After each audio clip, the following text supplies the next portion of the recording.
आम आदमी पार्टी जो लगातार अलग अलग चैलेंजेस का सामना करती रही, बड़े चेहरे जेल में जाते रहे, लेकिन एक एक करके जब जेल से बाहर आए बड़े चेहरे तो अब माना जा रहा है कि ये आने वाले चुनाव पर बड़ा असर डालेंगे और ये बड़ी राहत भी आम आदमी पार्टी के लिए। लेकिन साथ ही साथ कल की बड़ी खबर आम आदमी पार्टी के लिए रही। जेल से बाहर आए, लंबे वक्त तक जेल में रहे सत्येंद्र जैन जमानत के बाद जेल से रिहा हो गए। सत्येंद्र जैन, जिसको लेकर अलग अलग तरह के रिएक्शन सब सामने आ रहे हैं, राजनीति इस पर खूब हो रही है। सत्येंद्र जैन कह रहे हैं राजनीति हमारे लिए धंधा नहीं। सत्येंद्र जैन कुछ बोल रहे हैं, सुनेंगे। आदमी हूँ जिसने इलेक्शन लड़ने से पहले मुझे टिकट मिला था 21 जुलाई 2013 में। आम आदमी पार्टी ने 2013 में 21 जुलाई को टिकट दिया था और 31 जुलाई 10 दिन के अंदर मैंने सारे अपने बिजनेस बंद कर दिए थे, सब कुछ छोड़ दिया था। मैंने कहा मैं दो चीज़ें नहीं कर सकता, पब्लिक सर्विस और अपना बिजनेस। इस देश के अंदर बहुत सारे एमएलए हैं, बहुत सारे एमपीज़ हैं, मंत्री हैं जो आज भी बिजनेस करते हैं। कोई पाबंदी नहीं है, मेरे ऊपर कोई पाबंदी नहीं थी। मैं कोई एमएलए मंत्री नहीं बन गया था कि मेरे को कोई कंपनी छोड़, सब कुछ छोड़ दिया था मैंने। मैं अपना आर्किटेक्ट था, प्रैक्टिस करता था, वो भी बंद कर दी थी। सब कुछ त्यागने के बाद एक्टिव पॉलिटिक्स में आए थे। लेकिन जो मनी लॉन्ड्रिंग के आरोप हाँ, मैं बता देता हूँ ना, वो जो लॉन्ड्रिंग के आरोप थे, ईडी को 7 साल हो गए ना इनमें इंक्वायरी करते हुए। 7 साल से अभी इंक्वायरी चल रही है, ख़त्म नहीं हुई है। 24 अगस्त 2017 को सीबीआई ने केस दर्ज किया और 7 दिन के अंदर ईडी ने दर्ज कर लिया 30 अगस्त को। 7 साल अब पूरे हो चुके हैं, 7 साल से ऊपर चले गए हैं, अभी तक इनकी इंक्वायरी नहीं कर पाए हैं। अगर तुमसे इंक्वायरी कंप्लीट नहीं हुई तो तुम करके आ रहे हो भाई। कहते नहीं यार, अरेस्ट करना था, हमने अपना काम कर लिया। उनका असली मकसद था सत्येंद्र जैन को अरेस्ट करना, सत्येंद्र जैन को जेल के अंदर रखना, अरविंद केजरीवाल को अरेस्ट करना, उनको जेल में रखना, मनीष सिसोदिया को अरेस्ट करना, संजय सिंह को अरेस्ट करना। वो अपना काम किया उन्होंने। आप जब जेल में थे, कई सवालों के स्वास्थ्य को लेकर कि मतलब जो जिस तरह की देखरेख होनी चाहिए, जो मेडिकल फैसिलिटी मिलनी चाहिए वो नहीं मिली, आपकी रीढ़ की हड्डी में चोट की ऑपरेशन का वो एक। अब देखिएगा, वो तो अब मैं उन चीज़ों को बारे में ज़्यादा बात करना नहीं चाहता। जिस तरह का उन्होंने कोशिश की है, ठीक है, अब उनका ऐसा ही माने, ऐसे ही लोग हैं तो क्या कर सकते हैं। उन्होंने तो वहाँ पर जैसे आप खाली चोट लगने की बात कर रहे हैं, इन्होंने सोलिटरी कन्फाइनमेंट में रखने की कोशिश की कि कोई मिल नहीं सकता, कोई बात नहीं कर सकता है। तो इस तरह का तो सोलिटरी कन्फाइनमेंट सबसे सीवियस पनिशमेंट कहलाती है। 15 दिन से ज़्यादा ना मर्डरर्स को नहीं रखते उसके अंदर। 15 दिन से ज़्यादा महीनों रखा गया सोलिटरी कन्फाइनमेंट के अंदर कि भाई किसी से बात नहीं कर सकते, बोल नहीं सकते। तो उन्होंने तोड़ने के लिए हर तरह के हथकंडे अपनाए जो भी हो सकते थे। आप जब जेल में थे, एक वीडियो भी सामने आया था तिहाड़ जेल से सीसीटीवी का, जिसे लेकर काफी सवाल खड़े। अच्छा चलो पहले से ही बताओ, तिहाड़ जेल के अंदर कैमरे सब जगह लगे हुए हैं और सीसीटीवी फुटेज क्यों नहीं मिल रही आपको? वहाँ पे क्रिमिनल्स भी हैं बहुत सारे, उनकी फुटेज क्यों नहीं मिल रही? सत्येंद्र जैन की क्यों मिली? ये कहते हैं सत्येंद्र जैन के लिए ना, देखिएगा क्या शानदार खाना खा रहे हैं। खीरा, टमाटर, संतरा और केला, ये 4 चीज़ें थी। आपकी नॉलेज के लिए मैं बता दूं, जब मैं जेल गया था मैंने 1 साल तक अन्न नहीं खाया था और वहाँ से खरीद के खाते थे। कैंटीन है वहाँ पर, कैंटीन के अंदर पैसे दे के खरीद सकते हैं। आपको कहूँ तो मैं बहुत सारे बिल दिखा सकता हूँ, सारे बिल हैं। कहते सत्येंद्र ने पानी पिया, अरे भाई साहब खरीद के पिया, बिस्लरी का पानी वहाँ मिलता है सबके लिए, मेरे लिए अलग से नहीं है। सत्येंद्र जैन के देखो टीवी लगा हुआ था, अरे भाई टीवी मेरे यहाँ नहीं लगा, सबके यहाँ टीवी लगा हुआ था। अगर मेरे यहाँ लगा तो कोई अलग से नहीं था। मेरे साथ तो ये अलग से ये था कि मुझे अकेले रखा गया था। मैंने बाद में लिख के दिया उनको, डॉक्टर ने मुझसे कहा भाई इनको अकेले ना रखें, साथ में रख लो। कहते नहीं अकेले रखेंगे, इसको तोड़ना चाहते हैं हम। तो मेरे साथ अत्याचार किया गया। जो जो वीडियो की आप बात कर रहे हैं वो एक अति जिसे कह सकते हैं। अरे मुझे सर्जरी हुई थी, मुझे डॉक्टर्स ने कहा था बेड रेस्ट नहीं, एक्सक्लूसिव बेड रेस्ट कि मेरे को कहा गया था। मुझे अस्पताल में रखना था कि वहाँ के स्टाफ ने बोला कि जी हम आपको ओपीडी में ना रख के, हम आपको चक्की कहते हैं, मतलब रूम को कहते हैं, वहाँ रख लेते हैं और फैसिलिटी वहाँ पे दे देंगे। मैंने कहा मुझे जब झुकना मना है, मैं कुछ उठा नहीं सकता। कम से कम 1 महीने के लिए एक्सक्लूसिव बेड रेस्ट किया गया था कि 1 महीने तक आपने हिलना भी नहीं है। तो उस टाइम पर मेरे पैरों में इसमें बहुत ज़्यादा पेन था, तो उन्होंने अरेंज किया था। अच्छा आप कह रहे हो मसाज की बात कर रहे हैं, चलो कभी ये पूरे कपड़े पहन के मसाज होती है? आपने वो वीडियो दोबारा देख लेना, खोल के देखना। अरे भाई फिजियोथेरेपी कर रहा था वो बेचारा, कहते वो मसाज करा रहे थे। आप भी करा लो भैया से, मेरे को दिखा देना। और अगर हिम्मत है ना, उस तिहाड़ जेल की जो एक्चुअल में मसाज होती है उनकी फ़ोटो निकाल के दिखाओ ना, उनकी तो नहीं दिखाते। अगर आप लोगों ने एक आदमी बीमार है, उस बीमार आदमी का इलाज ना होने देने के लिए क्या उसको मारने की इच्छा थी क्या? मारना तो वैसे ही फांसी दे दो, उसके लिए तुम्हारे को कहते हैं क्या करने की जरूरत थी? तो मुझे लगता है ये इनके डर्टी पॉलिटिक्स है, गंदी पॉलिटिक्स में उतर गए। आम आदमी पार्टी के नेता सत्येंद्र जैन सशर्त जमानत पर बाहर आ गए हैं। कल जब वो बाहर आए तो कैसे आम आदमी पार्टी के नेताओं ने खुशी मनाई, चेहरे खिले हुए थे, स्वागत उनका किया गया। और अभी सत्येंद्र जैन को आपने सुना भी, जिन्होंने बताया कि कैसे मनगढ़ंत आरोपों के चलते हमें जेल भी भेज दिया गया, गिरफ्तारी हमारी हो गई। और साथ ही साथ जेल के भीतर से कुछ वीडियो सामने आए थे जो विवादित थे, मसाज को लेकर या बाकी सुविधाओं को लेकर। उन्हीं को लेकर एक एक करके सफाई सत्येंद्र जैन देते हुए नजर आ रहे हैं। अब सत्येंद्र जैन जेल से बाहर आ गए हैं, लेकिन इसको लेकर सियासत हो रही है, अलग अलग रिएक्शन सामने आ रहे हैं। बात कर लेते हैं, खास मेहमानों का पैनल हमारे साथ में है। शुभेंदु शेखर अवस्थी मेरे साथ में है, बीजेपी के प्रवक्ता सैफ खान मेरे साथ में है, कांग्रेस के नेता संजीव कौशिक हैं, राजनीतिक विश्लेषक के तौर पर पवन शर्मा हैं, आम आदमी पार्टी के प्रवक्ता। आप सभी का इंडिया न्यूज पर बहुत बहुत स्वागत। सबसे पहले आम आदमी पार्टी के ही मेहमान का मैं रुख करना चाहूंगी। पवन जी, सत्येंद्र जैन का बाहर आना एक बड़ी राहत भी है, चेहरों पर मुस्कान नजर आ भी रही है, मजबूती बढ़ गई है आने वाले चुनावों को देखते हुए भी। बिल्कुल रचना जी, देखिए जिस तरह से भारतीय जनता पार्टी की आम आदमी पार्टी के खिलाफ एक और साजिश फेल हो गई। भाजपा ने दिल्ली के सरकारी अस्पतालों को रोकने के लिए, मोहल्ला क्लिनिक को रोकने के लिए जो सत्येंद्र जैन जी ने मॉडल दिया था मोहल्ला क्लिनिक का, उसको रोकने के लिए उनको जेल में डाल दिया था। आम आदमी पार्टी को तोड़ने के लिए आम आदमी पार्टी के टॉप लीडरशिप को, जहां तक कि मुख्यमंत्री को, डिप्टी सीएम को, सारे मंत्री को जेल में डाल दिया था। तो भाजपा को लगा था कि आम आदमी पार्टी को तोड़ देंगे और दिल्ली के लोगों के सारे काम रोक देंगे। लेकिन भारतीय जनता पार्टी की साजिशें लगातार कोर्ट के सामने फेल होती आई हैं और आम आदमी पार्टी के सभी नेताओं को माननीय सुप्रीम कोर्ट से लेकर हाई कोर्ट तक सबने लगातार बेल दी है और लगातार सीबीआई ईडी पे सवाल उठाए हैं। मनीष सिसोदिया जी के केस में, अरविंद केजरीवाल जी के केस में तो माननीय सुप्रीम कोर्ट को कहना पड़ा था कि सीबीआई ईडी पिंजरे के तोते की तरह काम कर रहे हैं। तो ये बहुत बड़ी बात होती है जब भारतीय जनता पार्टी की साजिशें देश के सामने एक्सपोज हो रही हैं लगातार। तो अब इनको समझ जाना चाहिए कि देश के और जनता के काम रोकने नहीं चाहिए, फर्जीवाड़े से देश नहीं चलता। अगर भारतीय जनता पार्टी को हमसे कोई मुकाबला करना है तो अरविंद केजरीवाल के जो सारे स्कूल अस्पताल हैं, काम है, उससे मुकाबला करिए। भाई अरविंद केजरीवाल जी क्या करते हैं? स्कूल बनाते हैं, गरीब से लेकर अमीर हर परिवार को अच्छी शिक्षा देते हैं, अच्छा इलाज देते हैं, महिलाओं को बस में यात्रा कराते हैं। ऐसे काम अरविंद केजरीवाल जी करते हैं। तो भारतीय जनता पार्टी उनसे मुकाबला इस काम में करे ना। तो सिर्फ पूरे दिन साजिशें करके देश नहीं चलता है। लेकिन बीजेपी कुछ और कहती है। बीजेपी कहती है कि आम आदमी पार्टी लोगों को बेवकूफ बनाने का काम कर रही है, दिल्ली की जनता के साथ ठगी की जा रही है, उन्हें धोखा दिया जा रहा है और भी तमाम आरोप। और जब जब आम आदमी पार्टी के बड़े चेहरे जेल से छूट कर आए हैं तो बीजेपी ये कहती है ज्यादा खुश मत होइए, यहाँ आपको बेकसूर नहीं साबित किया गया है, सशर्त जमानत पर बाहर आए हैं। शुभेंदु शेखर जी, आम आदमी पार्टी तो ये दावा कर रही है कि षड्यंत्र आपका फेल हो गया, एक एक करके सभी चेहरे बाहर आ गए हैं। 4 दिन की चांदनी फिर अंधेरी रात। मधु कौड़ा, लालू यादव दोनों को बेल मिली और फिर 7 साल और 14 साल जेल में रहे। यही केजरीवाल, मनीष सिसोदिया और सत्येंद्र जैन का होना है। ये तो एक लाख का प्रोसेस है। बेल मिलना सबको मिल सकती है, कोई भी बड़े से बड़ा अभियुक्त रेप का और मर्डर का, उसको भी बेल मिलती है। और जब केस ट्रायल होता है तो उसके बाद उसको जेल होती है। तो पवन शर्मा जी और आपके जितने बड़े नेता हैं जो कल बहुत खुश होकर नजर आ रहे थे, अभी बेल मिली है कि कोर्ट ने उनको बेकसूर या कुछ ऐसा नहीं कहा कि इनके ऊपर कोई इल्जाम नहीं था। अभी आप सुप्रीम कोर्ट की बात कह रहे थे, सुप्रीम कोर्ट ने साफ साफ कहा कि जो केजरीवाल जी की जेल को गिरफ्तार किया गया था वो बिल्कुल लीगल था। आप लोग कैसी बातें कर रहे हो, कैसे हंस रहे हो?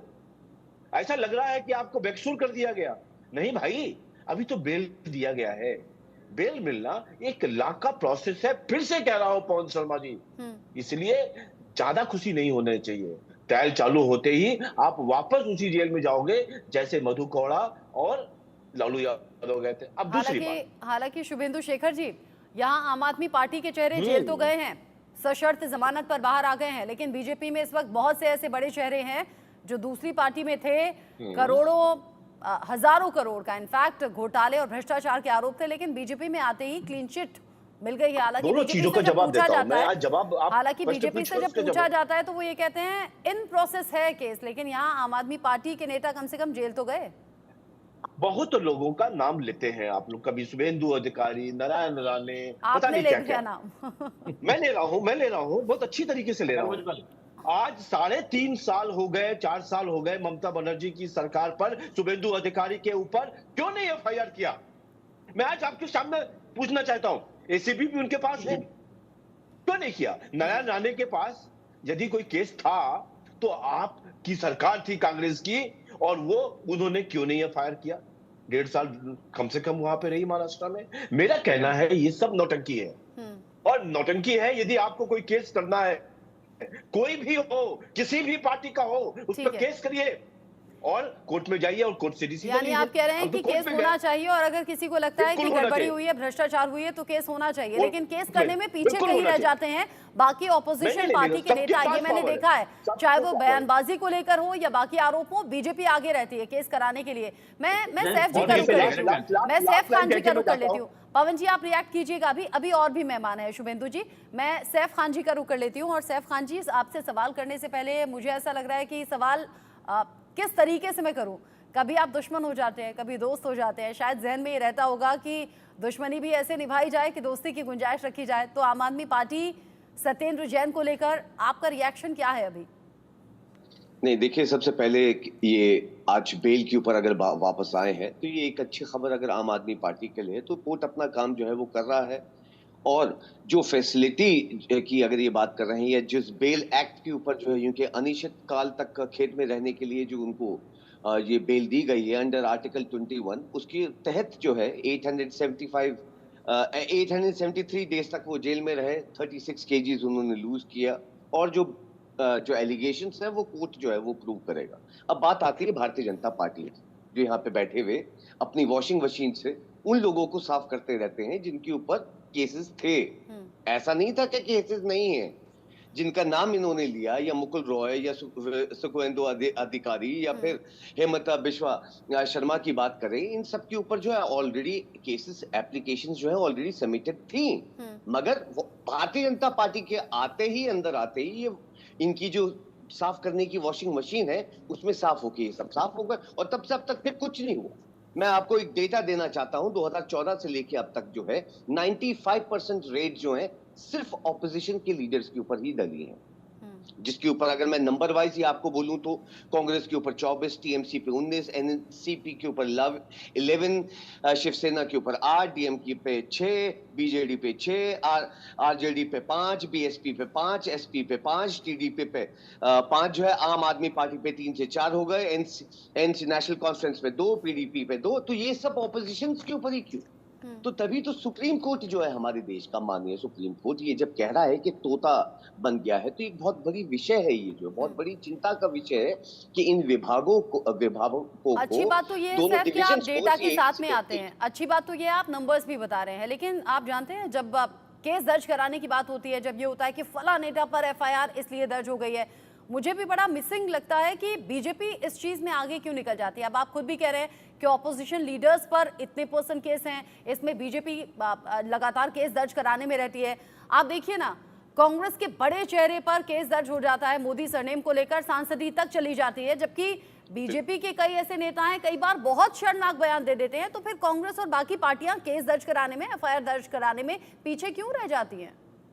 नहीं, बिल्कुल हम एप्लीकेशन जो देते हैं कि एफआईआर जो है रजिस्टर होनी चाहिए, मगर सरकार जो है इस वक्त ऐसी है कि आप नॉर्मली किसी को भी जो है आप ये कोशिश करिए, आप अभी 102 के ऊपर अब कॉल करके जो है केस रजिस्टर करवाने की कोशिश करिए, नहीं होगी। मैं आपको लिख के देता हूँ। यानी आप कह रहे हैं कि केस दर्ज कराने आप लोग जाते हैं लेकिन होता नहीं।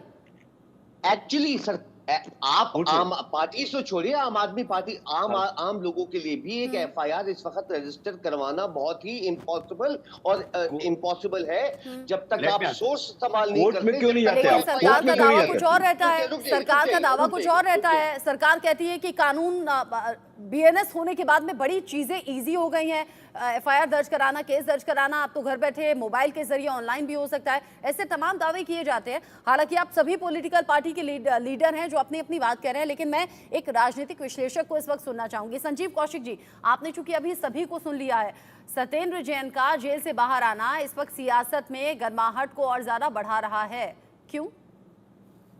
देखिए रचना, हम भारतीय भ्रष्टाचार का नाम सुनते अपना कान इस तरह से खड़ा कर लेते हैं जैसे कि लगता है कि हम लोग पिट गए। भारतीय जनता पार्टी इसी का बेजा फायदा उठाने का प्रयास कर रही थी और मुझे लगता है कि ये उल्टी दाव पड़ती हुई आज के वक्त में दिखाई देती है। मैं ऐसा इसलिए कह रहा हूँ कि सचमुच में यदि किसी ने भ्रष्टाचार किया है और वो भ्रष्टाचारी है तो उसके लिए जेल ही सबसे ज्यादा मुफीद जगह हो सकता है। लेकिन क्या सचमुच में भारतीय जनता पार्टी भ्रष्टाचारियों से लड़ रही है या फिर भ्रष्टाचार के नाम पर विपक्षी पार्टियों से लड़ती है? आंकड़े तो ये दिखाई दे रहे हैं, साफ दिखाई दे रहे हैं आंकड़े की भारतीय जनता पार्टी भ्रष्टाचार से लड़ने के बहाने विपक्षी पार्टियों को प्रताड़ित कर रही है। ईडी और सीबीआई, हम सीबीआई को 2 मिनट के लिए दरकिनार भी कर देते हैं तो ईडी का कन्विक्शन डेट, जितने नेताओं पर राजनीतिक दल के नेताओं के ऊपर भ्रष्टाचार की कार्रवाई हो रही है उसमें 95% विपक्षी पार्टी का होना, और साथ साथ तमाम उन लोगों की एक लंबी फहरिस्त है जो पूरब से पश्चिम और उत्तर से दक्षिण ऐसे नेताओं की जिसपे भारतीय जनता पार्टी ने भ्रष्टाचार के आरोप लगाए। कुछ के लिए तो मुहिम तक छेड़ रखी थी उन्होंने कि इनको पद पे नहीं रहने देंगे। कईयों को मुख्यमंत्री बनाया, कुछ को मंत्री बनाया और कुछ को अभी भी आत्मसात कर लिया। अरे 8-9 महीने ही तो हुए थे प्रफुल्ल पटेल को एनडीए ज्वाइन किए हुए। दिल्ली के राउज एवेन्यू कोर्ट में इसी साल मार्च महीने में क्लोजिंग रिपोर्ट लगा दी गई, बंद करो इनके ऊपर जो आरोप भ्रष्टाचार के लगे थे। तो ये कदम, आप, हमें कोई एतराज नहीं है, यदि कोई भ्रष्टाचारी है तो सख्ती के साथ उससे पेश आना चाहिए। 2 साल से ज्यादा हो गए, आप मुकदमे की सुनवाई नहीं कर पा रहे सत्येंद्र जैन के साथ। आपने तो कानून के साथ साथ मानवीय संवेदना की मर्यादाओं को भी तार तार कर दिया। एक बीमार व्यक्ति, वो यदि वहां पे एक जैन समाज का एक व्यक्ति जो खाने पीने के मामले में बहुत संजीदगी के साथ, साफ सफाई के साथ वो पसंद करने वाले लोग होते हैं, वो यदि उस तरह से अपने धर्म का पालन कर रहा है, उसके बारे में तमाम ये बात कहने में हमें भी कोई गुरेज नहीं है कि दिल्ली के तिहाड़ जेल में किस तरह के कर्म हो रहे हैं किसी से छुपा हुआ नहीं है। ये एक अलग मसला हो सकता है, लेकिन सत्येंद्र जैन की फुटेज क्यों बाहर आती है? और दिल्ली की जनता, सबसे बड़ी बात कि दिल्ली की जनता को यदि कोई मूर्ख समझ रहा है या भारतीय जनता पार्टी के लोग मूर्ख समझ रहे हैं तो मुझे लगता है कि एक बार फिर वो अपने पैरों पर कुल्हाड़ी मार रहे हैं। अरे 2.5 दशक से ज्यादा हो गए भाई साहब, 27 साल पूरे होने जा रहे हैं, दिल्ली की जनता ने आपको बाहर का रास्ता दिखाया है। कम से कम दिल्ली की जनता के मिजाज को समझिए, आप उनके दिलों में जगह बनाइए। कभी शीश महल के बहाने आप उनके ऊपर आरोप लगाते हैं, कभी मुख्यमंत्री को जेल में डाल देते हैं। अरे शीश महल भी आप ही का हो जाएगा। कम से कम दिल्ली की जनता से इतना प्यार तो पाइए कि मुहर लगाए और आपको मुख्यमंत्री बना दे। वो दिल्ली के मुख्यमंत्री का आवास है, वो उसमें आप रहिए। इन सब चीजों से दिल्ली की जनता को कुछ लेना देना नहीं है। इसी सत्येंद्र जैन की बात कर रहे हैं, एमसीडी का चुनाव चल रहा था और सारे टीवी चैनलों पर इनकी फुटेज दिखाई दे रहे थे कि किस तरह से कभी मसाज कर रहे हैं, कभी कुछ खा रहे हैं। दिल्ली की जनता ने एक सिरे से नकार दिया, कहा कि नहीं, आप अब एमसीडी से भी बाहर जाइए। इस इशारों को और इन बातों को अभी तक भारतीय जनता पार्टी समझ क्यों नहीं रही है कि दिल्ली के जनता के लिए जो हितों के काम की बात कर रही है एक ऐसी पार्टी है। कमियां हैं, बहुत सारी कमियां हो सकती है, आप सरोकारी मुद्दों पे बात कीजिए। आप किसी पार्टी के बड़े बड़े नेताओं को यदि केवल ईडी के ऊपर कार्रवाई करते हुए पीएमएलए एक्ट के तहत आप उसको अंदर कर देते हैं, उसको सिद्ध करने की जरूरत पड़ती है। आप नहीं सिद्ध करेंगे कि हम दोषी हैं, हमें सिद्ध करने की जरूरत पड़ जाती है कि हम निर्दोष है इसलिए आप हमें छोड़ा जाए। अदालत ने क्या बहुत बड़ी टिप्पणी। अच्छा, अभी पिछले दिनों जब कुछ रेप के केसेस सामने आए थे तो एक रिसर्च मैं भी पढ़ रही थी शुभेंदु जी, जिस तरह से रेप के केसेस आ रहे हैं उसको लेकर पॉलिटिकल पार्टीज के नेता और जो नेता कार्यकर्ता हैं उनको लेकर एक डेटा था देश भर में। अब आप ये भी इसका हालांकि लॉजिक दे देंगे कि बीजेपी लार्जेस्ट पार्टी है इसलिए नंबर ज्यादा हो सकते हैं, लेकिन इन आपराधिक केसेस में जिसमें रेप जैसी चीजें भी हैं उसमें बीजेपी के नंबर सबसे ज्यादा थे, जिनमें सबसे ज्यादा बीजेपी के नेताओं पर केसेस हैं। अब ये जो केसेस हैं जिसमें आम आदमी पार्टी पर भ्रष्टाचार के आरोप लगे, अब देखिए एक एक करके सभी ने सवाल आपसे पूछा है कि कोई कितना भी बड़ा भ्रष्ट नेता हो, कितने भी भ्रष्टाचार के केस हो, जैसे ही उसने बीजेपी ज्वाइन कर ली वो पाक साफ हो गया। देखिए, मैं संजीव कौशिक जी को बहुत पुराने तरीके से जानता हूं और जब भी आम आदमी प्रवक्ता नहीं जाते हैं तो इनको बुलाया जाता है, चाहे शीश महल का खबर हो चाहे ये भ्रष्टाचार का। यानी आप ये कहना चाहते हैं कि आम आदमी पार्टी से संजीव कौशिक जी? ये जवाब नहीं, इनका विचार है, पूरा विचार है। मैं आपको विचार कई बार जो ये पर्यवेक्षक होते हैं बता देंगे। आपने सवाल पूछ लिया है बिंदु भाई, आप जवाब दीजिए। पूरी बात को कहने दीजिए, इसके मैं उसके बाद आपको जवाब दिया जाएगा। पवन शर्मा जी, ये लोग जो है छगन भुजबल ईमानदारी के साथ 100 करोड़ रुपए की रिश्वत लेके जो व्यक्ति ये कहता था कि मैं घरों के आगे, आपने उस बात का जवाब नहीं दिया शुभेंदु जी, चूंकि टाइम कम है। मुझे बताइए ना, और ऊपर आरोप बाद में लगाइएगा, ये बताइएगा बीजेपी का लार्जेस्ट नंबर है। आपको यहाँ चैनल पे बैठ के नहीं, मैं आपको बता रहा हूँ, हाँ। भ्रष्टाचार कोर्ट को डिसाइड करना है सेबंदू। एक मिनट, मैं पूरी बात कर रहा हूं, मैं आपके प्रश्नों का जवाब नहीं करेंगे चैनल पे बैठ के। मेरे को जवाब देने दीजिए पहले। कोर्ट नहीं है, बिल्कुल। इनफैक्ट मैं जब तभी कोर्ट मैं कह रहा चाहता हूं, है, तभी मैं कह रहा हूं, चाहता है डिसीजन लेने का, तो उसके ऊपर जो है आप जो रातों रात जो है जज का ट्रांसफर कर देते हैं। जवाब सुनिए 30 साल में सुनिए, देखिए अभी के लिए राहत की बात तो ये है, आपस में अगर आप लड़ना बंद करेंगे, अभी के लिए आम आदमी पार्टी के लिए राहत की बात तो ये है कि सत्येंद्र जैन लंबे वक्त के बाद जेल से बाहर आ गए हैं। आने वाले वक्त में दिल्ली में विधानसभा इलेक्शंस भी हैं, ऐसे में आम आदमी पार्टी राहत की सांस ले रही है। गले मिलना, स्वागत करना, चेहरे पर मुस्कुराहट लाना और अब पूरी तरह से चुनाव के लिए जी जान से जुट जाना।